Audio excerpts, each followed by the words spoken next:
Welcome to race for jobs. So ఇప్పుడు మనం తెలంగాణ మరియు ఆంధ్రాకి సంబంధించి కానిస్టేబుల్ మరియు ఎస్ఐ ప్రిపరేషన్ స్ట్రాటజీ అనేటువంటిది ఏ విధంగా చేస్తే మనం అప్రోచ్ అవ్వచ్చు అనే దాని గురించి మనం డీటెయిల్గా తెలుసుకునే ప్రయత్నం చేద్దాం. సో మనకిప్పుడు ఎస్ఐ అండ్ పీసీ, సో తెలంగాణలో with in short period notification రావచ్చు, ఆంధ్రాలో కూడా నోటిఫికేషన్ రెండు కూడా కంప్లీట్ అయ్యాయి కాబట్టి అవి కూడా విత్ ఇన్ ద 6 months లోపు ఏపీలో కూడా నోటిఫికేషన్ రిలీజ్ కావచ్చు. అయితే రిలీజ్ అయ్యేటప్పుడు మనం ప్రిపేర్ అయ్యేదానికంటే ఫస్ట్లో మనం బిల్డ్ చేసుకుని ఉంటే ఈజీగా మనం ఎగ్జామ్ని అప్రోచ్ అవ్వచ్చు. సో ఫస్ట్ మనం పీసీ కానిస్టేబుల్స్ మనం చూసుకున్నట్లయితే, సో ఫస్ట్ ఏముంటుంది అంటే దీనికి ప్రిలిమ్స్ అండ్ సెకండ్ మెయిన్స్. ఈ ప్రిలిమ్స్కి మెయిన్స్కి బిట్వీన్గా మనకి ఏముంటాయి సార్ అంటే ఈవెంట్స్ ఉంటాయి, physical events.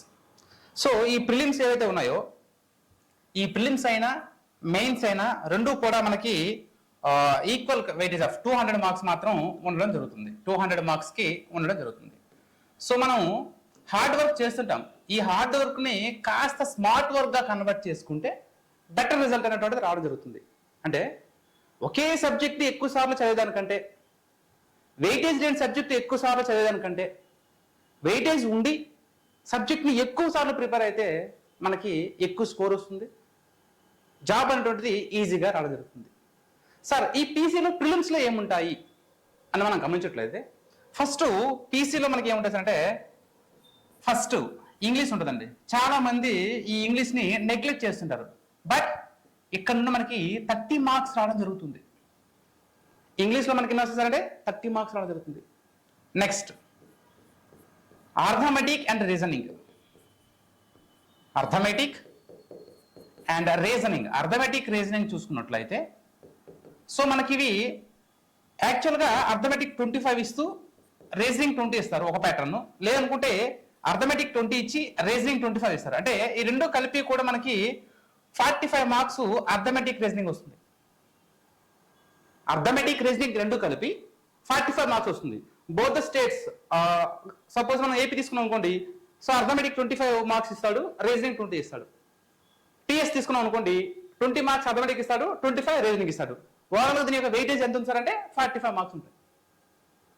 So then after majority of subject ఏంటి సార్ అంటే హిస్టరీ. ఈ హిస్టరీ నుంచి మనకి ఎన్ని క్వశ్చన్స్ వస్తారంటే 30 to 35 marks of questions will be come across the history. ఇందులో హిస్టరీలో కూడా మెయిన్ కీ రోల్ ఏం సార్ అంటే చూడండి, మోడర్న్ హిస్టరీ ఏదైతే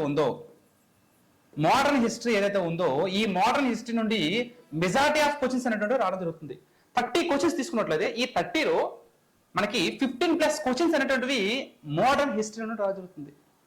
చెప్తాను హిస్టరీ ఏ విధంగా ప్రిపేర్ అవ్వాలంటే, మోడర్న్ హిస్టరీలో మనం తీసుకున్నట్లయితే యూరోపియన్ ఎప్పుడైతే ఎంటర్ అవుతారో యూరోపియన్ నుండి, సో ఈ యొక్క వార్స్ ఏవైతే ఉంటాయో, ఈ కర్ణాటక యుద్ధాలు, మైసూర్ యుద్ధాలు, ఈ వార్స్ అన్ని కంప్లీట్ అయిన తర్వాత బెంగాల్ ఆక్రమణ, సింధ్ ఆక్రమణ, ఇవన్నీ ఆక్రమణ అయిన తర్వాత 1857 రివల్ట్ ఏదైతే ఉందో సిపాయి మీటింగ్ నుండి, then after governors, generals, INC establishments నుండి ఎవ్రీథింగ్ ఈజ్ వెరీ ఇంపార్టెంట్. అతివాదులు అంటే ఏంటి, మితవాదులు అంటే ఏంటి, గాంధీయుగం అంటే ఏంటి. సో ఎక్కువ క్వశ్చన్స్ మనకి నేషనల్ కాంగ్రెస్, ఐఎన్సీ నుండి, at the same time moment, అక్కడ నుండి మనకి ఎక్కువ క్వశ్చన్ రావడం జరుగుతుంది. అంటే 15+ question marks only modern India నుండి రావడం జరుగుతుంది. మోడర్న్ హిస్టరీలో మోడర్న్ ఇండియా హిస్టరీ ఏదైతే ఉందో అక్కడ నుండి రావడం జరుగుతుంది. అంటే చూడండి, ఇక్కడ ఈ 3 వెయిటేజ్ చూడండి, 30, 35, 45, 30, 45, 35 మార్క్స్ వరకు ఇక్కడ మెజారిటీ ఇక్కడ కనిపిస్తుంది. అండ్ దెన్ ఆఫ్టర్ మనకి తర్వాత ఏముంటుంది సార్ అంటే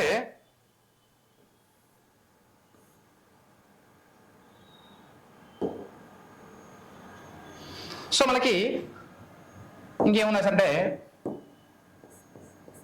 current affairs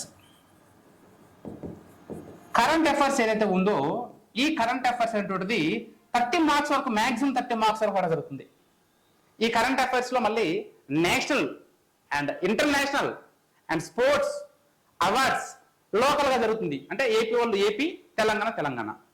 so game sports నుండి వస్తుంటాయి, అవార్డ్స్ నుండి వస్తుంటాయి, and persons in the news, అంటే ఎవరెవరు ప్రెసెంట్ సీజీఐ ఎవరున్నారు, నెక్స్ట్ ఎస్సీ కమిషన్ ఎవరు, ఎస్టీ కమిషన్ ఎవరు, ఇస్రో ఎవరు, చైర్మన్, డిఆర్డిఓ ఎవరు, రీసెంట్ గా ఏమైనా కనుక్కున్నా.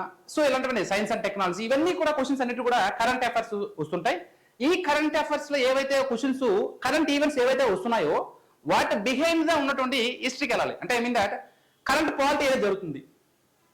సో రీసెంట్ గా డీలిమిటేషన్ కమిషన్ గురించి దక్షిణాది రాష్ట్రాలన్నీ కలిపి ఒక మీటింగ్ వేసుకుని ఇవి ఏవైతే ఉన్నాయో ప్రెజెంట్ సీట్స్ అనేటువంటివి మరో 10 years వరకు అలాగే ఉంచుతాం, జనాభా ప్రాతిపదికన ఇస్తే ఈ దక్షిణాది రాష్ట్రాలు నష్టపోతాయని డీలిమిటేషన్ కమిషన్ గురించి మీటింగ్ అవుతుంది. అంటే దీని బిహైండ్ గా బ్యాక్గ్రౌండ్ మనం వెళ్ళాలి. అంటే కరెంట్ పాలిటీ లింక్అప్ చేసుకుని ఆ ప్రెజెంట్ ఆ పాలిటీ ఏదైతే ఉందో దాన్ని మనం టచ్ చేయగలగాలి.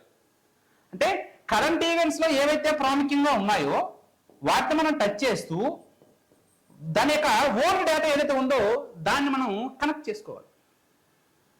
అంటే current polity, current economy, so దానికి అనుగుణంగా ఉన్నటువంటి ఆ రిలేటెడ్ పాలిటీ ఎకానమీ చూసుకుంటే అక్కడ నుండి మనకి క్వశ్చన్స్ చూసుకుంటాయి. ఓకేనండి. అంటే మెజారిటీ ఈ 4 సబ్జెక్టులు ఉంటే నీకు జాబ్ వచ్చేస్తుంది. అది తెలంగాణ పీపుల్ ఎవరైతే ఉన్నారో డిస్ట్రిక్ట్ లో, ఐ మీన్ దట్ హైదరాబాద్ కానీ సైబరాబాద్ కానీ రాచకొండ కానీ వీళ్ళకి 100 మార్క్స్ వస్తే వచ్చేసి ఖచ్చితంగా. అదర్ దాన్ ఎవరైతే ఉన్నారో వాళ్ళు సమ్వాట్ ప్రిపేర్ కావాలి గట్టిగా. ఓకే అండి. అంటే మెజారిటీ ఇక్కడ ఈ 4 సబ్జెక్టులు ఏవైతే ఉన్నాయో నీకు కవర్ చేసింది. సో ఇంకా రిమైనింగ్ ఏమున్నాయి సార్ అంటే, రిమైనింగ్ ఏమున్నాయి సార్ అంటే ఒకసారి చూసే ప్రయత్నం చేద్దాం. సో లిటిల్ బిట్ ఉంటుంది, పెద్ద ఎఫెక్ట్ అంటే చూడాలి కానీ ఎక్కువ దీని గురించి ఎఫెక్ట్ ఇవ్వవసరం లేదు. ఏంటి పాలిటీ మనకు వస్తుంది 10 to 13 మార్క్స్ వరకు, 10 నుండి 13 మార్కులు మాత్రమే వస్తుంది polity. Next physics, chemistry, biology. చూడండి ఇక్కడ కాంబినేషన్ ఫిజిక్స్, కెమిస్ట్రీ, బయాలజీ ఈ 3 కలిపి 30 మార్క్స్ వరకు వస్తుంది. ఇందులో మెజారిటీ సెక్షన్ ఏదంటే బయాలజీ నుండి వస్తుంది. Next then after physics and finally chemistry. Physics, chemistry, biology ఈ 3ని ఇంక్లూడ్ చేసుకుంటే 30 మార్క్స్ ఇవ్వడం జరుగుతుంది. సో బయాలజీలో మెయిన్ ఏం చేస్తామంటే మానవ నిర్మాణ శాస్త్రం ఏదైతే ఉందో వాటి గురించి ఎక్కువ ఫోకస్ చేయాలి. అంటే మానవునికి సంబంధించినటువంటి ఈ సెన్సార్ ఆర్గన్స్ గురించి, కార్డియాలజీ గురించి, నెఫ్రాలజీ గురించి, ఈ యొక్క ఏవైతే ఉన్నాయో ఓన్లీ మానవ శరీర ధర్మశాస్త్రం ఎక్కువ ఫోకస్ చేయాలి. ప్రోటీన్స్ అంటే ఏంటి, విటమిన్స్ అంటే ఏంటి, classification of vitamins and their scientific names, majority. దాని ఆఫ్టర్ ఇంకా ఉన్నాయి మనకి ఏది ప్లాంటేషన్ వర్గీకరణ గురించి, క్లాసిఫికేషన్ కానీ వీటి గురించి కూడా మనం చూసుకోవాలి. ఫిజిక్స్ మనం చూసుకున్నాం అనుకోండి, ఈ ఫిజిక్స్ లో మనకి ఏముంటాయి అంటే ఎనర్జీ ఫార్మ్స్ ఉంటాయి. ఫిజిక్స్ లో ఏముంటాయి అంటే ఎనర్జీ ఫార్మ్స్. ఏంటి సార్ ఎనర్జీ ఫార్మ్స్ అంటే, ఫస్ట్ వన్ మనకి లైట్ ఎనర్జీ గురించి ఉంటుంది, దాని ఆఫ్టర్ సౌండ్ ఎనర్జీ ఉంటుంది, దాని ఆఫ్టర్ హీట్ ఎనర్జీ ఉంటుంది, దాని ఆఫ్టర్ ఎలక్ట్రిసిటీ, దాని ఆఫ్టర్ ఫైనల్లీ మనకి అంటే ఇందులో ఈ ఎనర్జీ ఫార్మ్స్ లో మ్యాగ్నెటిక్ ఎనర్జీ ఉంటుంది. అంటే బేసికల్ గా క్వశ్చన్ వచ్చే ఫిజిక్స్, కెమిస్ట్రీ, బయాలజీలో 30 మార్క్స్ వస్తే ఫిజిక్స్ నుండి 7 మార్క్స్, మాక్సిమం 7 మార్క్స్ వచ్చే అవకాశం ఉంటుంది. ఈ మాక్సిమం 7 మార్క్స్ లో 5 మార్క్స్ ఎక్కడ నుండి వస్తాయంటే ఈ ఎనర్జీ ఫార్మ్స్. ఏంటి సార్ ఎనర్జీ ఫార్మ్స్ అంటే energy neither be created nor be destroyed, but one form of energy is converted into another form of energy. అంటే మనం ఎనర్జీని సృష్టించలేము, అలానే దాన్ని నాశనం కూడా చేయలేము. కాకపోతే ఒక ఫామ్ లో ఉన్న దాన్ని వేరొక ఫామ్ లో మనం కన్వర్ట్ చేయగలుగుతాము. అలాంటి ఎనర్జీ ఫార్మ్స్ మన దగ్గర ఏమున్నాయి సార్ అంటే బేసికల్ గా క్వశ్చన్ వచ్చే సెక్షన్ ఏదంటే ఈ energy forms. The first one is light energy, sound energy, heat energy, electricity, magnetism. అంటే మెజారిటీ ఆఫ్ క్వశ్చన్స్ ఇక్కడ పడుతుంటాయి. లైట్ అంటే ఏంటి, దాని యొక్క స్పీడ్ ఏంటి, కాంతి కణ సిద్ధాంతం ఎవరు చెప్పారు, తరంగ సిద్ధాంతం ఎవరు చెప్పారు, ఈ ద్విశోభ సిద్ధాంతం ఎవరు చెప్పారు, దాని యొక్క స్పీడ్ ఏ విధంగా ఉంటుంది, దాని యొక్క అప్లికేషన్స్, దాని యొక్క ప్రాపర్టీస్ ఏంటి, రిఫ్లెక్షన్ అంటే ఏంటి, రిఫ్రాక్షన్ అంటే ఏంటి, స్కాటరింగ్ ఆఫ్ లైట్ అంటే ఏంటి, డిస్పర్షన్ ఆఫ్ లైట్ అంటే ఏంటి, పోలరైజేషన్ అంటే ఏంటి, లేదంటే ఎగ్జాంపుల్ బేస్ చేసుకుని టోటల్ రిఫ్లెక్షన్ బేస్ చేసుకుని ఆప్టికల్ ఫైబర్స్ ఏ విధంగా వర్క్ అవుతుంటాయి, ఎందుకు స్కై బ్లూగా ఉంటుంది, ఎందుకు ఎండమావులు ఏర్పడుతుంటాయి, ఇవన్నీ కూడా మనం ఏ కాన్సెప్ట్ లో చూస్తామంటే ఈ లైట్ అనే కాన్సెప్ట్ లో ఇలాంటివి చూస్తుంటాం. ఇక్కడ ఉండే క్వశ్చన్ ఫ్రేమ్ అవడం జరుగుతుంది. సౌండ్ అంటే సౌండ్ ట్రావెల్ అవడానికి మీడియం కావాలి, లైట్ కి అయితే అవసరం లేదు. ఇది స్పీడ్ ఏ విధంగా వెళ్తుంది, ఇది ఏ విధంగా స్పీడ్ వెళ్తుంది. మ్యాక్ నెంబర్ అంటే ఏంటి, సౌండ్ యొక్క అప్లికేషన్స్ చూసుకోవాలి, స్టెథోస్కోప్ ఏ విధంగా వర్క్ అవుతుంది. సో ఇలాంటి క్వశ్చన్స్ అన్ని కూడా సౌండ్ అనే కాన్సెప్ట్ ఏంటి, తరంగదైర్ఘ్యం అంటే ఏంటి, యాంప్లిట్యూడ్ అంటే ఏంటి, సో ఇలాంటివన్నీ కూడా చూసుకొని యూరేస్ అంటే ఏంటి, అల్ట్రా ఇలాంటివన్నీ కూడా మనం ఈ కాన్సెప్ట్ సౌండ్ దగ్గర చూస్తాం. నెక్స్ట్ హీటు వేరు, టెంపరేచర్ వేరు. Heat is a form of energy. Temperature అనేటువంటిది the degree of hotness or coldness of a body we can call as it is temperature. So ఈ హీట్ అనేటువంటిదని ఏ విధంగా ట్రాన్స్ఫర్ అవుతుంది, ఒక ప్లేస్ నుండి ఇంకో ప్లేస్ కి హీట్ ఏ విధంగా ట్రాన్స్ఫర్ అవుతుంది? Conduction, convection, radiation. అంటే మాలిక్యూల్స్ మూమెంట్ లేకుండా హీట్ ట్రాన్స్ఫర్ అయితే దాన్ని కండక్షన్ అని, మాలిక్యూల్స్ మూమెంట్ లో అందులో ఎయిర్ కానీ ఫ్లూయిడ్ కానీ తీసుకుని ట్రాన్స్ఫర్ అయితే దాన్ని కన్వెక్షన్ అని, వితౌట్ మీడియం హీట్ ట్రాన్స్ఫర్ అయితే దాన్ని రేడియేషన్ అంటాం. హీట్ అయిన వెంటనే మనం టెంపరేచర్ గురించి మాట్లాడుకుంటూ మనం తీసుకుంటాం, ఏం చెప్తాం? C-0/100 equals to F-32/180 equals to K-273 మనకి 100 చెప్తాం. సో దీన్ని మనం C/5 equals to F-32/9 equals to F-32/9 equals to K-273/5 అంటుంటాం, చేస్తుంటాం దీనికి సంబంధించి. అంటే ఇవి సెంటిగ్రేడ్ లో lower limits. So centigrade, Fahrenheit, Kelvin and రాయర్స్ అని ఉంటాయి. ఇవన్నీ దేనికి సంబంధించారంటే టెంపరేచర్ కి సంబంధించినటువంటివి ఇవన్నీ కూడా. ఏవి?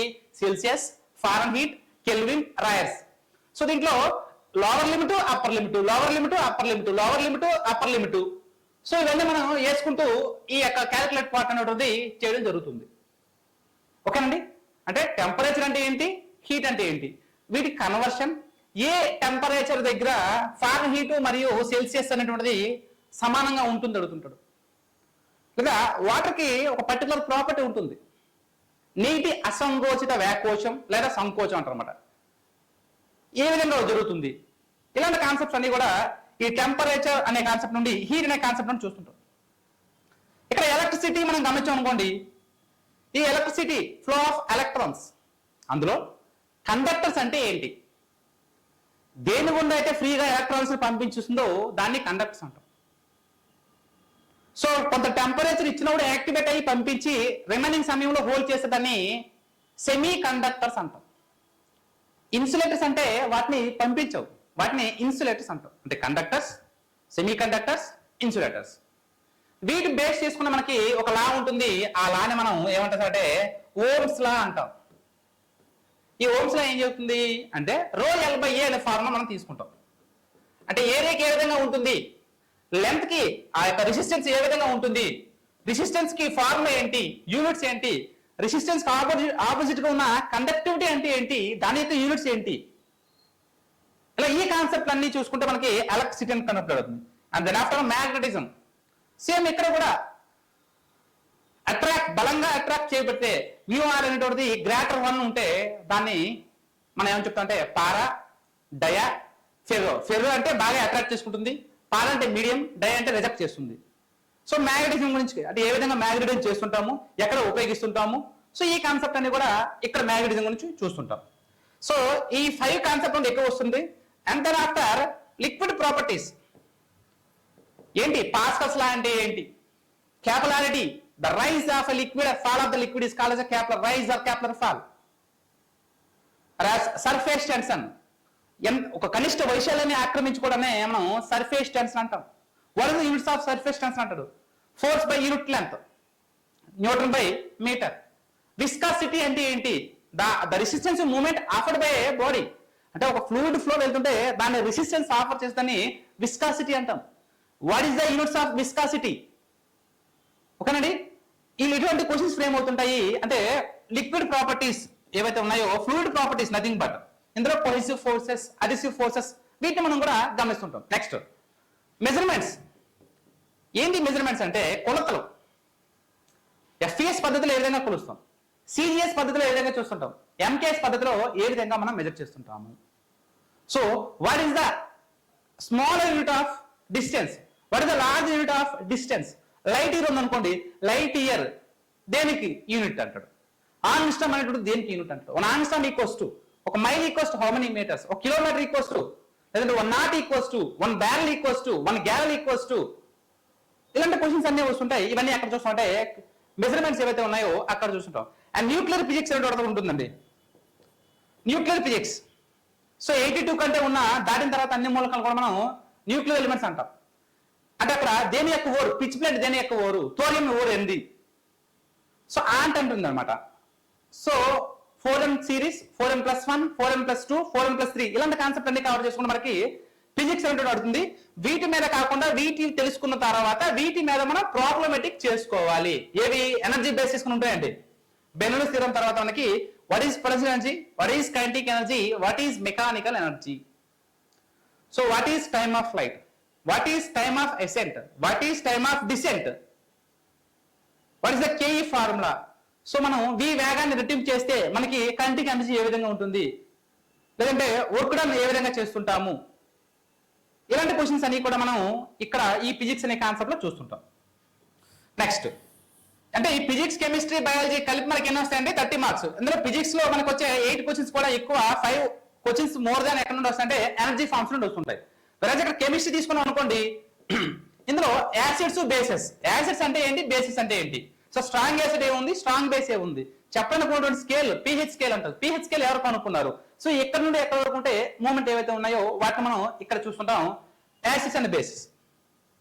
నెక్స్ట్ పీరియడిక్ టేబుల్ నుంచి ఖచ్చితంగా ఒక క్వశ్చన్ వస్తుందండి. పీరియడిక్ టేబుల్, ఈ పీరియడిక్ టేబుల్లో మనకి పరమాణు వ్యాసార్థం ఏ విధంగా ఉంటుంది, అంటే రైట్ టు లెఫ్ట్ వెళ్తే ఏమైనా ఉంటుంది, టాప్ టు బాటమ్ వెళ్తే ఏ విధంగా ఉంటుంది, లెంత్ ఏ విధంగా ఉంటుంది, డయామీటర్ అయనీకరణ శక్తి ఏ విధంగా ఉంటుంది, బ్యాలెన్స్ ఏ విధంగా ఉంటుంది. ఇలాంటి క్వశ్చన్స్ అన్ని కూడా పీరియడిక్ టేబుల్ ఏవైతే ఉన్నాయో ఇక్కడ మనం చూస్తుంటాం. ఓకేనండి. ఇండస్ట్రీస్ ఉంటాయి. గ్లాస్ ఇండస్ట్రీస్ ఏ విధంగా ఉంటుంది, అంటే లెదర్ ఇండస్ట్రీస్ ఏ విధంగా ఉంటుంది, రబ్బర్ ఇండస్ట్రీస్ ఏ విధంగా ఉంటుంది.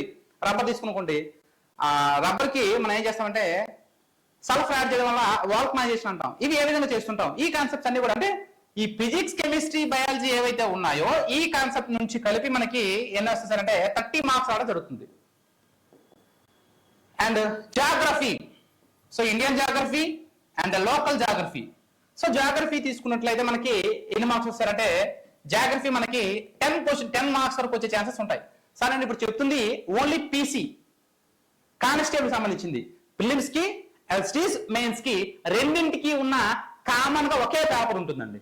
సేమ్ క్వశ్చన్ స్టాండర్డ్స్ ఏ విధంగా ఉంటాయంటే సింపుల్ గా చెప్పుకుంటే, ఫర్ ఎగ్జాంపుల్ ఏపీ తీసుకున్నట్లయితే గతంలో ప్రిలిమ్స్ లో 4 lakhs మెంబర్స్ రాస్తే ఓన్లీ 1 lakh మెంబర్స్ మాత్రమే క్వాలిఫై అయ్యారు. వెరాస్ మెయిన్స్ లో చాలా ఈజీగా ఇచ్చిండు. అంటే పేపర్ అనేటువంటిది స్టాండర్డ్స్ అనేటువంటిది హైయర్ స్టాండర్డ్స్ ఉండొచ్చు, లోవర్ స్టాండర్డ్స్ ఉండొచ్చు. ప్రిలిమ్స్ లో టఫ్ ఇచ్చి మెయిన్స్ లో ఈజీగా ఇచ్చిండు. తెలంగాణ అనుకోండి మోడరేట్ గా ఎప్పుడు కూడా, అంటే మరీ హైఫై ఇవ్వడు, మరి అలా లో లెవెల్కి వెళ్ళి కూడా అడగడు, ఒక స్టాండర్డ్స్ మెయింటైన్ చేయడం జరుగుతుంది. సో ఏ చేసినప్పుడు కూడా మనం ఈ స్కోర్ ఇక్కడ నుండి వస్తున్నప్పుడు వాటి మీద ఎక్కువ ఫోకస్ చేసినప్పుడు మాత్రమే అందులో అత్యధికంగా స్కోర్ సంపాదించగలము. ఎప్పుడైతే ఎక్కువ స్కోర్స్ వచ్చే సబ్జెక్టుని ఎక్కువ సార్లు చదవడం వల్ల మనకి స్కోర్ వస్తుందో, మనకి ఇప్పుడు జాగ్రఫీలో 10 మార్క్స్ అన్నాయని నువ్వు జాగ్రఫీలో మాస్టర్స్ అవకాశం లేదు, తెలుసుకోవాలి. నార్మల్గానే ప్రిపేర్ అవ్వాలి. అంటే ఎక్కడ ఎక్కువ వస్తున్నాయో దాన్ని ఎక్కువ పట్టుకోవాలి, అప్పుడే సక్సెస్ అవుతారు అనమాట. కొన్ని పట్టుకున్న దానికంటే కొన్ని వదిలేనప్పుడే సక్సెస్ అవడం జరుగుతుంది అనమాట. సో జాగ్రఫీ వదిలేమనట్లేదు. ఇందులో first location and setting of India ఉంటుంది. Next physical features of India, ఈ యొక్క మైదానాలు ఏవైతే ఉన్నాయో, ప్లాటూస్ ఏవైతే ఉన్నాయో, ప్లెయిన్స్ ఏవైతే ఉన్నాయో, హిమాలయస్ రీజియన్స్ ఏవైతే ఉన్నాయో, గంగా సింధు డెల్టా ఏ విధంగా ఉన్నాయో. Next coastals, eastern coastal, western coastal. అదేవిధంగా నదీ వ్యవస్థ, రివర్ సిస్టమ్స్, ఏ రివర్స్ వెస్టర్న్ టు ఈస్టర్న్ కి వెళ్తున్నాయి, ఏ రివర్స్ వెస్టర్న్ టు వెస్ట్ కి వెళ్తున్నాయి. సో ఈ నదులు అంటాం, ఈ నదులు ఏ విధంగా ఫామ్ అవుతున్నాయి, హిమాలయాల్లో పుట్టే జీవనదుల, పశ్చిమ కనుమల్లో పుట్టినటువంటి జీవనదులు కానివే ఉన్నాయి. సో తూర్పు వైపుకు ప్రవహిస్తూ బంగాళాఖాతంలో కలిసేవే ఉన్నాయి, పడమర వైపుకు ప్రవహిస్తూ బంగాళాఖాతంలో కలిసేవే ఉన్నాయి. అంటే రివర్స్ అండ్ దేర్ సబ్స్ట్రైట్స్, అంటే ఉపనదులు కూడా ఏదో ఒక నది ఇస్తాడు, ఇది ఏ నదికి ఉపనది అంటారు. లేదంటే ప్రాజెక్టులు ఇస్తారు, ఏ నది మీద ఎక్కువ ప్రాజెక్టులు ఉన్నాయి నర్మ అంటాం. సో ఏదో ఒక ఆల్మట్టి ఉంది, ఏ నదికి ఏ నది మీద ఉందో ప్రాజెక్టు. లేదంటే కొన్ని నదులు ఇచ్చి వివాదాస్పద రాష్ట్రాలు, నదులు ఇచ్చి వివాదాస్పద దేశాలు, ఇలాంటివన్నీ కూడా ఈ యొక్క రివర్ సిస్టమ్స్ నుండి రావడం జరుగుతుంది. ఇనోదర్ మనకి బయోడైవర్సిటీ పార్క్స్, రీసెంట్ గా పార్క్స్ కొన్ని యాడ్ అయ్యాయి. 107 పార్క్స్ వచ్చింది, సిమ్లీపాల్ అని. అదేవిధంగా టైగర్ రిజర్వాయర్స్ 58 టైగర్ రిజర్వాయర్ కూడా మనకి రీసెంట్ గా అనౌన్స్మెంట్ చేయడం జరిగింది. మధ్యప్రదేశ్ 57 అక్కడే, 58 కూడా అక్కడే. సో సెన్సస్ దేని యొక్క సెన్సస్, డాల్ఫిన్ యొక్క సెన్సస్ ఇచ్చారు రీసెంట్ గా, అండ్ టైగర్ సెన్సస్ ఇచ్చారు. సో ఈ సెన్సస్ అన్ని మనం చూసుకోవాలి. అంటే ఫారెస్ట్ గురించి మళ్ళీ చూడాలి. ఫారెస్ట్ రిపోర్ట్ కూడా మనకి రీసెంట్ గా 18th ఫారెస్ట్ రిపోర్ట్, 18వ ఫారెస్ట్ రిపోర్ట్ ఇచ్చిండు. ఈ ఫారెస్ట్ రిపోర్ట్ ప్రకారం అడవులు ఎక్కడ ఎక్కువ ఉన్నాయి, తక్కువ ఎక్కడ ఉన్నాయి, ఎక్కడ డెన్సార్ ఉన్నాయి, ఎక్కడ లెస్ డెన్సార్ ఉన్నాయి, రీసెంట్ గా పెరిగిన రాష్ట్రాలు ఏవి, తగ్గిన రాష్ట్రాలు ఏవి, ఎంత పెరిగింది, ఎంత తగ్గింది. అంటే forest old data common, but every 2 years ఒకసారి ఫారెస్ట్ రిపోర్ట్ ఇస్తుంటాడు అన్నమాట. Forest survey of India developed ఉన్న వాళ్ళు ఆ రిపోర్ట్ చూసుకుంటూ మన కరెంట్ డేటా మనం చూసుకుంటే సరిపోతుంటుంది. Forest, river systems, India setting and location, అదేవిధంగా physical features of India, agriculture నుండి క్వశ్చన్స్ ఫ్రేమ్ అవుతుంటాయి. ఇంటెన్సివ్ అగ్రికల్చర్ అంటే ఏంటి, వాట్ ఈస్ ఎక్స్టెన్సివ్ అగ్రికల్చర్, లేదంటే జూన్ వ్యవసాయం అంటే ఏంటి. సో ఈ కల్టివేషన్ బేస్ చేసుకుని వైట్ రెవల్యూషన్ అంటే దేనికి సంబంధించింది, శ్వేత విప్లవం దేనికి సంబంధించింది, గ్రీన్, పింక్, ఎల్లో, రెడ్ దేనికి సంబంధించినవి, ఎంఎస్ ఫార్మ్ ఏం చేసిండ్రు, what is IAAP, what is IADP, intensive agriculture program అంటే ఏంటి క్వశ్చన్స్ అనేటువంటివి ఈ యొక్క అగ్రికల్చర్ అనే సెక్టర్ నుంచి రావడం జరుగుతుంది. అండ్ వెదర్ అండ్ క్లైమేట్, వర్షాకాలం ఎప్పుడు, శీతాకాలం ఎప్పుడు, వేసవి కాలం ఎప్పుడు, ఈ యొక్క రబీ పంట అంటే ఏంటి, ఖరీఫ్ అంటే ఏంటి. సో ఇలాంటి క్వశ్చన్స్ అన్ని కూడా మనం ఈ యొక్క జాగ్రఫీ ఓరియంటెడ్ గా మనం తెలుసుకోవాలి. మ్యాంగో సవర్స్ అంటారు, ఎక్కడ వస్తుంటాయి, చెర్రీ బ్లాసమ్స్ ఎక్కడ ఉంటాయి. సో ఇలాంటి క్వశ్చన్స్ అన్ని కూడా మనం ఎక్కడ మనం చూస్తుంటే జాగ్రఫీ నుంచి చూస్తుంటాం. వీటితో పాటు గ్రహాలు అంటే వరల్డ్ జాగ్రఫీలో ఉన్నటువంటి ప్లానెట్స్ గురించి కూడా క్వశ్చన్ అడుగుతారు అనమాట. సో రెడ్ ప్లానెట్ అంటే ఏంటి, తక్కువ ఉపగ్రహాలు దేనికి ఉన్నాయి, ఎక్కువ ఉపగ్రహాలు దేనికి ఉన్నాయి, అంటే లైట్ గా వరల్డ్ జాగ్రఫీలో అన్ని చదువుతూ లిటిల్ బిట్స్ మనం చదువుకోవాలి. సో లోకల్ జాగ్రఫీ ఆంధ్ర వాళ్ళు ఆంధ్ర గురించి చూసుకోవాలి, తెలంగాణ రీసెంట్ గా అక్కడ ఆంధ్రలో బఫికేషన్ 28 డిస్ట్రిక్ట్స్ గురించి వాళ్ళు మాట్లాడుకోవాలి. ఇక్కడ వీళ్ళు కూడా ఈ లోకల్ డిస్ట్రిక్ట్స్ ఏదైనా బఫికేషన్ అయిన తర్వాత ఏది పెద్దది ఏది చిన్నది, ఎక్కడ అక్షరాస్యత ఎక్కువ ఉంది, అక్షరాస్యత తక్కువ ఎక్కడ ఉంది. సో అక్కడ నేషనల్ గా సెన్సస్ రిపోర్ట్ చూసుకోవాలి. లాస్ట్ సెన్సస్ మనం 2011 సెన్సస్ జరుగుతున్నాయి, కరెంట్ డేటా ఇంక ఇవ్వలేదు కాబట్టి ఆ 11 సెన్సస్ ప్రకారం పాపులేషన్ డెన్సిటీ ఎక్కడ ఎక్కువ ఉంది, ఎక్కడ తక్కువ ఉంది, లిటరేచర్ ఎలా ఉంది, సో శిశు మరణాలు ఏ విధంగా ఉన్నాయి, సెక్షువల్ రేషియో ఏ విధంగా ఉంది, ఇవన్నీ కూడా మనం ఈ యొక్క జాగ్రఫీ కంటెంట్ లో మనం చూసుకుంటాం. సో జాగ్రఫీలో మనకు 10 మార్క్స్ కాబట్టి ఓ డెప్త్ అవసరం లేదు, అవసరం దానికి మనం చూసుకోవాలి. నెక్స్ట్ సో ఇక్కడ చూడండి మనకి ఎకానమీ అనేటువంటిది రీసెంట్ గా చేంజ్ అయింది. ఏ విధంగా చేంజ్ అయిందంటే ఒకప్పుడు 2014 కంటే ముందు మీద 20 వరకు కూడా ప్రణాళిక మీద ఎక్కువ క్వశ్చన్స్ ఫ్రేమ్ అయింది. ఫస్ట్ ఆ ప్రణాళిక ఎప్పుడు ఎవరు స్టార్ట్ చేసిండ్రు, ఎవరు నమూనా, ఫస్ట్ ప్రణాళికలో ఏం చేసిండ్రు, సెకండ్ ప్రణాళికలో ఏం చేసిండ్రు, ఆశించిన వృద్ధి రేట్ ఎక్కడ వచ్చింది, తక్కువ ఎక్కడ వచ్చింది, ఇలాంటి క్వశ్చన్లు ఎక్కువ వచ్చింది. కానీ ఎప్పుడైతే నీతి Aayog national institute of transforming India ఎప్పుడైతే ఫామ్ అయిందో సో క్వశ్చన్ సెక్టర్స్ అనేటువంటి మారిపోయింది. ఓన్లీ నీతి ఆయోగ్ గురించి చదువుతున్నాం. నీతి ఆయోగ్ ఎవరు, సిఇఓ ఎవరు, చైర్మన్ ఎవరు, పూర్తిగా సభ్యులు ఎవరు, పార్ట్ టైం సభ్యులు ఎవరు, ఇది ఏం చేస్తుంది, ఇంతవరకు ఏం చేసింది, ఇప్పటి వరకు ఎన్ని సంవత్సరాలు అయింది.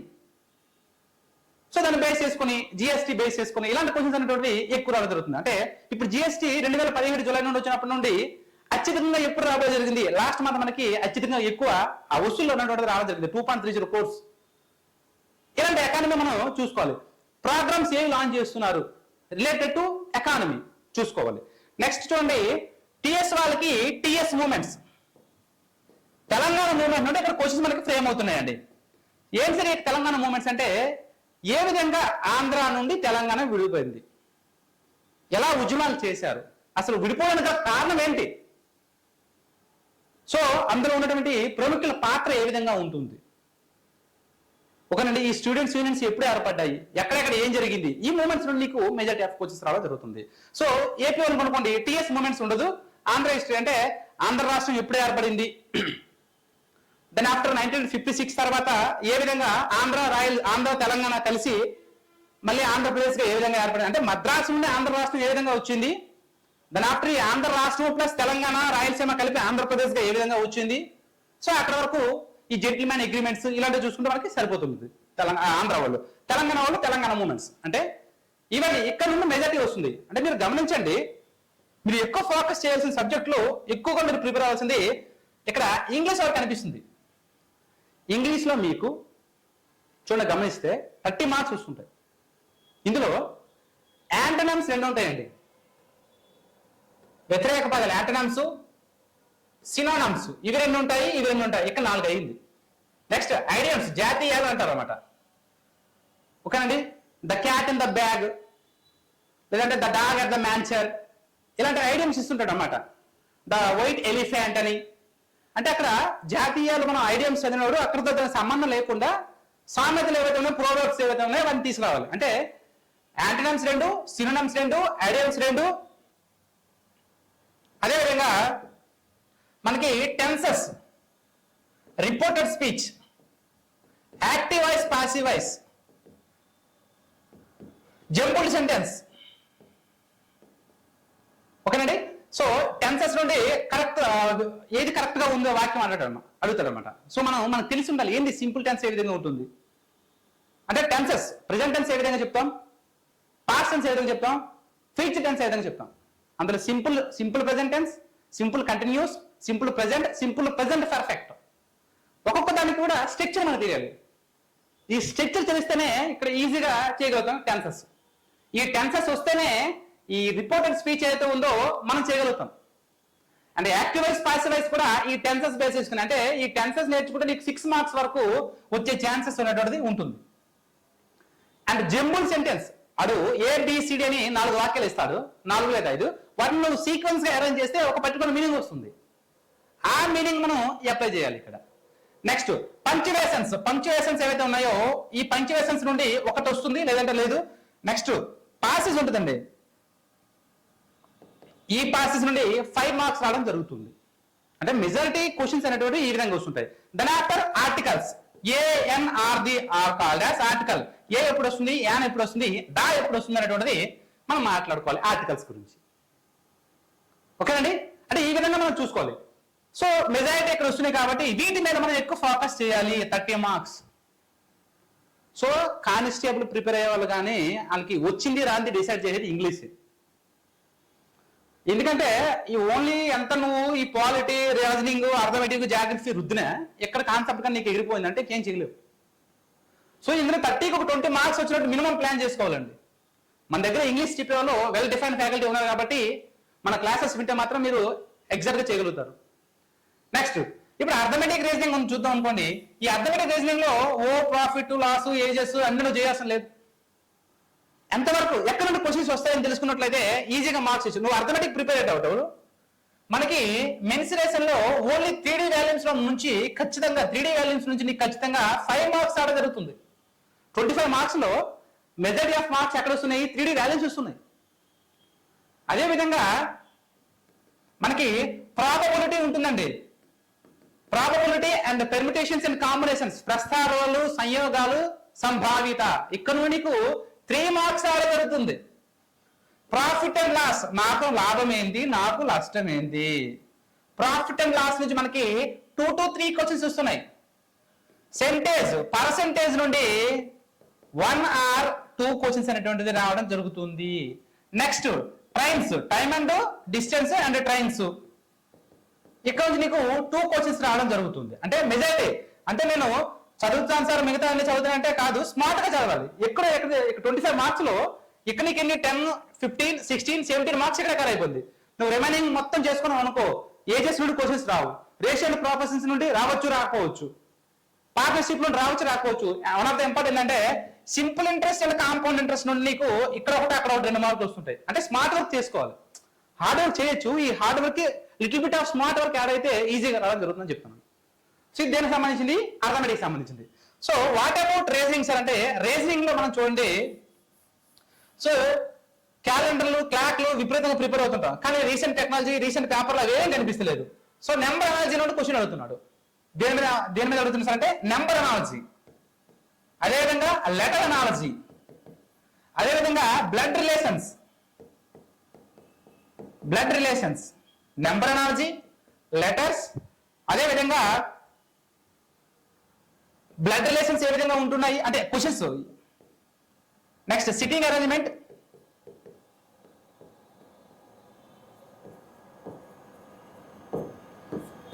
అరేంజ్మెంట్స్.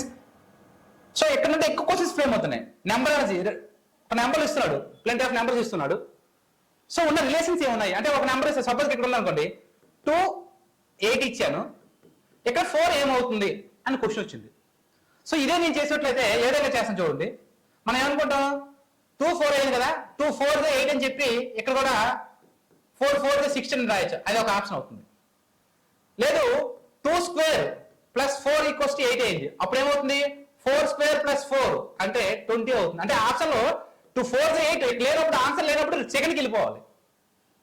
ఒక అంటే డిఫరెంట్ రాయాలి. 2 క్యూబ్ ఈక్వల్స్ టు 8 అయినప్పుడు, లేదంటే 4 క్యూబ్ ఈక్వల్స్ టు 64 అవుతుంది. అంటే నువ్వు ఆలోచించే విధానం మార్చాలి.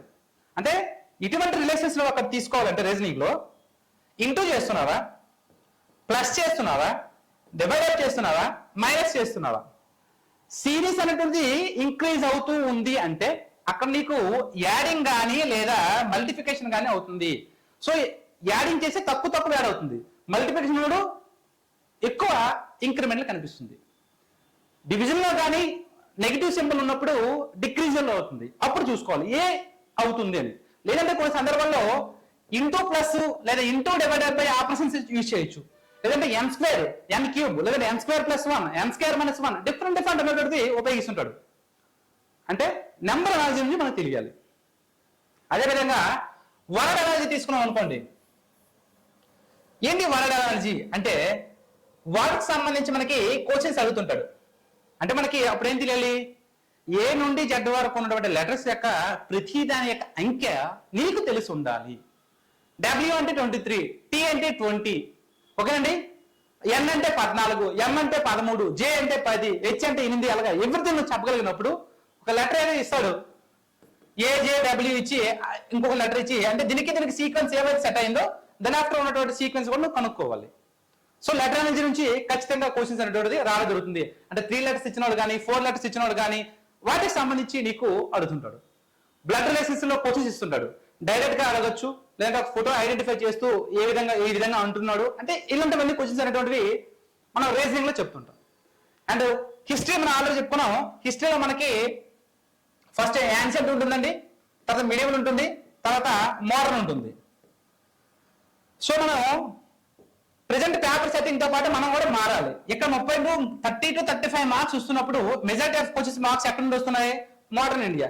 ఈ మోడర్న్ ఇండియాలో 7 క్వశ్చన్స్ ఎక్కడి నుండి వస్తున్నాయి సార్ అంటే మూమెంట్, ఇండియన్ నేషనల్ మూమెంట్ ఏదైతే ఉందో, అంటే అతివాదులు, అంటే అతివాదుల నుండి ఇప్పుడు ఎప్పుడైతే ఐఎన్సీ స్టార్ట్ అయింది 1885 నుండి ఈ యొక్క 1900 వరకు కూడా చూడండి, ఇక్కడ 1885 నుండి 1905 వరకు కూడా బితవాదులు ఉంటారు అనమాట. అంటే ప్రే, ప్రొటెస్ట్, పిటిషన్.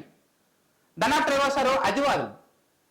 వాళ్ళు ఏం చేస్తారు, వాళ్ళు ఏం చేస్తారంటే ర్యాండమ్ గా మనం ఇన్నాళ్ళు మెతకగా అడిగితే ఎవరెవరు స్ట్రాంగ్ గా మనం అడగలడిసి అతివాదులు దిగుతుంటారు అనమాట. లాల్ లజపతి రాయ్, బాల గంగాధర తిలక్ వీళ్ళు వస్తారు. దాని ఆఫ్టర్ గాంధీ యుగం 1920 to 47 వరకు గాంధీ ఎరా ఉంటుంది. సో ఇక్కడ ఎక్కువ క్వశ్చన్స్ రావడం జరుగుతుంది. అదేవిధంగా మనకి ఈ సంస్కరణ ఉద్యమాలు, రీఫార్మ్స్ అనేటువంటివి, బ్రహ్మ సమాజం అంటే ఏంటి, ఎవరు స్థాపించారు, history, Arya Samaj, theosophical society అంటే ఏంటి, సో యంగ్ బెంగాలీ ఉద్యమం అంటే ఏంటి, అంటే ఎవరెవరు ఏవైతే స్టార్ట్ చేసిండ్రో ఆ మూమెంట్స్ అన్ని కూడా రీఫార్మ్స్ ఏవైతే ఉన్నాయో వాటి నుంచి క్వశ్చన్స్ వస్తుంటాయి. ఈ గవర్నర్ జనరల్స్ గురించి ఇక్కడ నుండి క్వశ్చన్స్ అనేటువంటిది ఎక్కువ రావడం జరుగుతుంది. Sepoys meeting and Anglo Karnataka యుద్ధం, ఆంగ్లో మైసూర్ యుద్ధము, టిప్పు సుల్తాన్ ఏవైతే మైసూర్ యుద్ధాలు చేస్తుంటారో వాటి గురించి, వందవాసి యుద్ధం అంటే ఏంటి, నెక్స్ట్ అదేవిధంగా 1757 లో ప్లాసీ యుద్ధం గురించి, బాక్సర్ యుద్ధం 64 బాక్సర్ యుద్ధం గురించి, ఈ రెండింటి గురించి కూడా మనం కవర్ చేయాలి ఈ మోడర్న్ లో. అయితే మిడివల్ లో మనం ఎక్కువ చదవద్దు. ఏం చేస్తారంటారంటే ఢిల్లీ సుల్తాన్లు, ముసల్మాన్, వాటి యొక్క పేర్లే మార్చుతున్నాం కాబట్టి ఆ ముసల్మాన్ల చరిత్ర గురించి మనకు అవసరం లేదు. ఢిల్లీ సుల్తాన్లు కానీ మొఘల్ సుల్తాన్ల గురించి కానీ ఎక్కువ క్వశ్చన్స్ రావట్లేదు, వచ్చిన డైరెక్ట్ పెట్టిస్తుంది. అయితే మీడియాలో ఏం చదవాలి సార్ అంటే మనకి విజయనగర సామ్రాజ్యం ఏదైతే ఉందో దాని గురించి చదవాలి. ఇక్కడ కాకతీయ సామ్రాజ్యం ఏదైతే ఉందో ఈ కాకతీయ సామ్రాజ్యం గురించి, వీటి గురించి ఎక్కువ ఫోకస్ చేయాలి. సో ఇక్కడ మరి ఎన్షియంట్ అంటారా, మరి చూసుకోవాలి అంటే ఈ యొక్క టైపికల్ సైట్స్ ఎక్కడ ఉన్నాయి, సో ఎవరెవరి దగ్గర ఎవరెవరు రాజులు ఉన్నారు, ఏవేవి రాశారు, ఎవరి శాతవాహనులు, ఇలాంటివన్నీ కూడా మనం చూసుకోవాలి. ఇది అబౌట్ హిస్టరీ. కరెంట్ అఫైర్స్ అంటే ఆల్రెడీ చెప్పానన్న, కరెంట్ ఈవెంట్స్ ఏదైతే ఉందో నేషనల్ అంటే ఫస్ట్ మనం ఏం చూసుకోవాలి, ఇంటర్నేషనల్ గా ఏం జరుగుతుంది, ఇంటర్నేషనల్ అంతర్జాతీయంగా ఏం జరుగుతుంది. ప్రజెంట్ మనం చూసుకున్నాం అనుకోండి, ప్రజెంట్ రీసెంట్ గా ట్రంప్ గెలవడానికి one of the reason and behind support is Elon Musk. ఇప్పుడు ఎలన్ మస్క్ కి ట్రంప్ కి బఫికేషన్స్ వస్తున్నాయి, వివాదాలు వస్తున్నాయి. కారణం ఏంటి? అసలు ట్రంప్ వచ్చి ఫస్ట్ ఏం చేసిండంటే, మనకి ఎప్పుడు నుండో వస్తున్నటువంటి యుఎన్హెచ్ఆర్సి వరల్డ్ హెల్త్ ఆర్గనైజేషన్ నుండి మెయిన్ నుండి ఆయన ఎగ్జిట్ అయిపోతున్నాడు. అమెరికా అయిపోయాడు ఆల్రెడీ సంతకాలు చేసి. విపరీతమైన సుంకాలు విధిస్తున్నాడు, విదేశీ వస్తువుల నుంచి ఎక్కువ సుంకాలు విధిస్తున్నాడు అనమాట. సో ఇలా డిఫరెంట్ యాక్సెప్ట్ చేస్తున్నాడు అనమాట. సో అలాంటప్పుడు ఆ అమెరికా గురించి ఆ అధ్యక్షుడు ఉపాధ్యక్షుడు వాళ్ళు ఏం చేసిండ్రు వాటి గురించి ఎక్కువ ఫస్ట్ సైన్ దేని మీద చేసిండు అలాంటివన్నీ ఇంటర్నేషనల్ ఫస్ట్ చూసుకుంటాం. రీసెంట్ గా వార్ అవుట్ మనకి పాకిస్తాన్ కంప్లీట్ అయింది సింధు. అక్కడ నుండి క్వశ్చన్స్ ఎక్కడ స్టార్ట్ చేసిండ్రు, ఎప్పుడు స్టార్ట్ చేసిండ్రు, ఎప్పుడు అనంతనాగ్ డిస్ట్రిక్ట్ లో జరిగింది ఈ సిచ్యువేషన్, అంటే గతంలో పుల్వామా దాడి ఎప్పుడు జరిగింది, ఉరి ఘటన ఎప్పుడు జరిగింది, వీటిని మనం నెంబర్ వేసుకుంటున్నాం. సో ఈ 3 years కంప్లీట్ అయింది ఏది ఉక్రెయిన్ కి రష్యాకి. ఎందుకు ఈ జెలెన్స్కీ ఉన్న పాత్ర ఏంటి, రష్యా వార్మిల్ పుతిన్ పాత్ర ఏంటి, ICG international criminal court is justice అనేటువంటిది అరెస్ట్ వారెంట్ ఇవ్వడం జరిగింది, ఎవరెవరికి ఇవ్వడం జరిగింది, వాటి గురించి కొన్ని దేశాల్లో సంక్షోభం ఎదుర్కొంటుంది. పక్కన ఉన్న బంగ్లాదేశ్ అనేటువంటిది షేక్ హసీనాను మా దేశంకి వచ్చేసింది ఆవిడ, అక్కడ అందులో రేగిన అల్లం ఏంది అంటే ఇంటర్నేషనల్ మూవ్మెంట్స్ అనేటువంటి మనం గమనిస్తుండాలి. నేషనల్ గా మనం మన దేశంలో ఏం జరుగుతుంది, నేషనల్ అంటే ఏ స్టేట్ లో ఏం జరుగుతుంది, వీటి గురించి మనం ఎక్కువగా మనం ఫోకస్ చేయాలి. నేషనల్ లో మూమెంట్స్ ఏం జరుగుతున్నాయి నేషనల్లో. తర్వాత లోకల్ బాడీస్, లోకల్లో ఏం జరుగుతుంది, మన తెలంగాణ తీసుకున్నా లేదా ఆంధ్ర తీసుకున్నా, సో వీళ్ళు కొన్ని యాప్లు డెవలప్ చేయడం అని, ఒక వాట్సాప్ గవర్నెన్స్ అని, సో ఇలాంటి కాన్సెప్ట్ అనేది తీసుకొస్తున్నారు, ధరణి అని. సో ఇవన్నీ కూడా మనం లోకల్ కూడా చూసుకోవాలి. Next sports. రీసెంట్ గా 18th IPL 18th టర్మ్ అనేటువంటి IPL ఆర్సీబీ బెంగళూరు గెలవడం జరిగింది. అయితే వీటి గురించి క్రికెట్స్ గురించి నెక్స్ట్ దెన్ ఆఫ్టర్ మనకి రెగ్యులర్ గా జరుగుతుంటాయి. ఏంది ఆస్ట్రేలియా ఓపెన్, ఫ్రెంచ్ ఓపెన్ నిన్నే గెలిచింది సెరబర్. సో ఫ్రెంచ్ ఏంది, ఇంగ్లాండ్, ఇవన్నీ కూడా ఈ టోర్నీ ఏవైతే ఉన్నాయో ఎవరు గెలిచిండ్రు, విన్నర్స్ ఎవరు, రన్నర్స్ ఎవరు, మిక్స్డ్ ఎవరు, సింగిల్స్ ఎవరు, ఈ చెస్ ఎవరు, గుకీస్ ఎక్కడ నుండి స్టార్ట్ చేసిండ్రు, ఇలాంటి కాన్సెప్ట్స్ అన్ని కూడా మనం ఈ యొక్క స్పోర్ట్స్ నుండి చూసుకోవాలి. అండ్ అవార్డ్స్ రీసెంట్ గా ఎవ్రీ కూడా మనకి January 26 మనకి ఏమి సార్ అంటే అవార్డ్స్ ఇవ్వడం జరుగుతుంది, పద్మ అవార్డ్స్. రీసెంట్ గా ఎవరో పద్మ మొత్తం టోటల్ ఎన్ని అవార్డ్స్ ఇవ్వడం జరిగింది అంటే 139. అందులో పద్మభూషణ్ ఎన్ని ఇవ్వడం జరిగింది, పద్మ విభూషణ్ ఎన్ని ఇవ్వడం జరిగింది, పద్మశ్రీ ఇవ్వడం జరిగింది. పద్మ విభూషణ్ ఎవరు 7. అందులో మన తెలుగు వారు ఎవరైనా ఉన్నారా, డి నాగేశ్వర రెడ్డి గారు, డాక్టర్ నాగేశ్వర రెడ్డి గారు. సో ఆయన బ్యాక్గ్రౌండ్ ఏంది, సో జస్టిస్ సింగ్ కేహర్ ఆయన బ్యాక్గ్రౌండ్ ఏంది, శారద సిన్హా బ్యాక్గ్రౌండ్ ఏంది. ఓకేనండి. అంటే ఇక్కడ ఉన్నటువంటి ఇందులో మళ్ళీ ఎవరు విదేశీయులు ఎవరు ఉన్నారా పద్మ విభూషణ్ అంటే మారుతి ఓనర్ అనేటువంటిది వసాక సుజుకి గారు ఉండడం జరిగింది. అంటే ఎవరు మరణాంతరం పోస్ట్ మార్టిస్ ఎవరికి ఇవ్వడం జరిగింది, పద్మ అవార్డ్స్. సో పద్మశ్రీ ఇవ్వడం జరిగింది. ఇలాంటివన్నీ కూడా మనం గమనిస్తూ ఉండాలి. అంటే అవార్డులో వన్ ఆఫ్ ద అవార్డు మనకి మ్యాన్ బుకర్ ప్రైజ్ ఉంటుంది, ఇంటర్నేషనల్ బుకర్ ప్రైజ్ ఉంటుంది. So different Nobel prize, Abel prize ఉంటాయి. నోబెల్ ప్రైజ్ కూడా ఎవ్రీ ఇయర్ ఇస్తుంటారు, ఈ ఇయర్ రాలే కానీ లాస్ట్ ఇయర్ ఏవైతే ఉన్నాయో వాటిని మనం చదువుకుంటాలి. ఫిజిక్స్ ఎవరికి ఇచ్చారు అంతే sequence, maths, physics, chemistry, literature ఎవరెవరు ఎప్పటి నుంచి స్టార్ట్ చేయడం జరిగింది, రీసెంట్ గా ఎవరికి వచ్చింది, ఏ దేశస్తులు ఈ దేనిపైన అధ్యయనం చేసేందుకు వచ్చింది, ఇలాంటి సెక్టర్స్ అన్ని కూడా మనం చూసుకుంటే అవి అవార్డ్స్ మనకి వెళ్తుంటాయి. And persons in the news. So recent గా 10 పర్సన్స్ వ్యక్తులు ఈ న్యూస్ లో ఉంటున్నారు అనమాట. అదేవిధంగా ఏమైనా సాధించి కానీ, అపాయింట్మెంట్ లో కానీ, మరణించి కానీ. సో మన్మోహన్ సింగ్ గారు ఎక్స్పైర్ అయ్యారు లాస్ట్ టైం. సో ఆయన లేదంటే శ్యామ్ ధన్ గారు ఎక్స్పైర్ అయ్యారు. సో ఆయన ఏం చేసిండ్రు, మన్మోహన్ సింగ్ గారు ఏం చేసిండ్రు. సో ఇలాంటి కాన్సెప్ట్స్ అన్ని కూడా అంటే ప్రెసెంట్ ఎవరికి దేనికి సీజే ఎవరు, ఇప్పుడు 52 సీజే ఎవరున్నారు, బిఆర్ గవాయ్ ఎంతవరకు ఉంటారు, నెక్స్ట్ ఎవరు వస్తారు, ఈయన ఏ కేసులో తీర్పు ఇవ్వడం జరిగింది బిఆర్ గవాయ్ గారు. అంటే ప్రెసెంట్ అంటే ఇలాంటి మనం చూసుకోవాలి. సో పొలిటికల్ గా ఏం జరుగుతుంది, కాన్స్టిట్యూషన్ పరంగా ఏమైనా అమెండ్మెంట్స్ చేస్తున్నారా, వక్ఫ్ బోర్డు రీసెంట్ గా సవరణ చేశారనమాట. యూనిఫైడ్ ఉమేద్ అని అంటారు. ఉమేద్ ఏంటి, ఉమేద్ అంటే ఏంటి, unified management of Waqf board గురించి సవరణలు తీసుకురావడం జరిగింది. సో ఇలాంటివన్నీ కాన్సెప్ట్స్ అన్ని కూడా మనం చూసుకుంటారు persons in the news. And science and technology recent గా స్పేస్ డాకింగ్ అండ్ అన్డాకింగ్ ఇలాంటి కొన్ని కాన్సెప్ట్ జరిగాయి కాబట్టి సైన్స్ అండ్ టెక్నాలజీ గురించి and themes and books dates గురించి అండ్ థీమ్స్ గురించి. సో ఇలాంటివన్నీ కూడా మనం అంటే రెగ్యులర్ గా అప్డేట్ లో ఫాలో అవుతూ కరెంట్ అఫైర్స్ ఫాలో అవుతుంటే వాటిని మనం చేయగలుగుతాం. సో ఇది ఓవరాల్ ప్రిపరేషన్ ఆఫ్ కానిస్టేబుల్ అండి. ఓకేనండి. సో ఫిలిమ్స్ క్వాలిఫై అయిన తర్వాత అంటే సపోజ్ కి బీసీ వాళ్ళు ఉన్నారు అనుకోండి. సో బీసీ వాళ్ళు 35%, ఓసీ 40%. అంటే బీసీ వాళ్ళు 35% 70 మార్క్స్, ఓసీ 40% అంటే 8 మార్క్స్, ఎస్సీ ఎస్టీ 30 మార్క్స్ అంటూ ఉంటాయి. వీళ్ళు క్వాలిఫై అయిన తర్వాత ప్రిలిమ్స్ అయిన తర్వాత సెకండ్ స్టేజ్ మీకు తెలుసు ఏంది, ఫిజికల్ ఈవెంట్స్. సో ఏపీలో ఒకలాగా ఉంటాయి, తెలంగాణ ఉంటాయి. ఆంధ్రలో తీసుకున్నాం అనుకోండి 1600 అనేటువంటిది మనం 8 minutes లో కంప్లీట్ చేయాలి. 100 meters 15 seconds. As well as long jump ఏదైతే ఉందో 3.8 అనేటువంటిది దూకితే క్వాలిఫై అవుతుంటాం. ఇక్కడ అనుకోండి 800 meters ఉంటుంది. అంటే ఇక్కడ కూడా మళ్ళీ 1600 చేసిండ్రు. అంటే ఈవెంట్స్ ఉంటాయి, అంటే prelims, events and final mains. So prelims qualify కొంతమంది మెయిన్స్ లో ఈవెంట్స్ లో పోతారు, ఈవెంట్స్ లోకి వచ్చేసరికి తక్కువ మంది వస్తారు కాబట్టి ఈజీగా మనం క్రాక్ చేయొచ్చు. ఎక్కడ హైయెస్ట్ మార్క్స్ వస్తున్నాయో వాటి మీద ఫోకస్ చేస్తే ఈజీగా జాబ్ వస్తుంది. అది మీ అనాలిసిస్. ఓకేనండి. మీకు రెగ్యులర్ గా నేను రీజనింగ్ మీకు ఇవ్వడం జరుగుతుంది, కరెంట్ డేటా కూడా మీకు చెప్పడం జరుగుతుంది. Keep touch with race for jobs. Right. Thank you.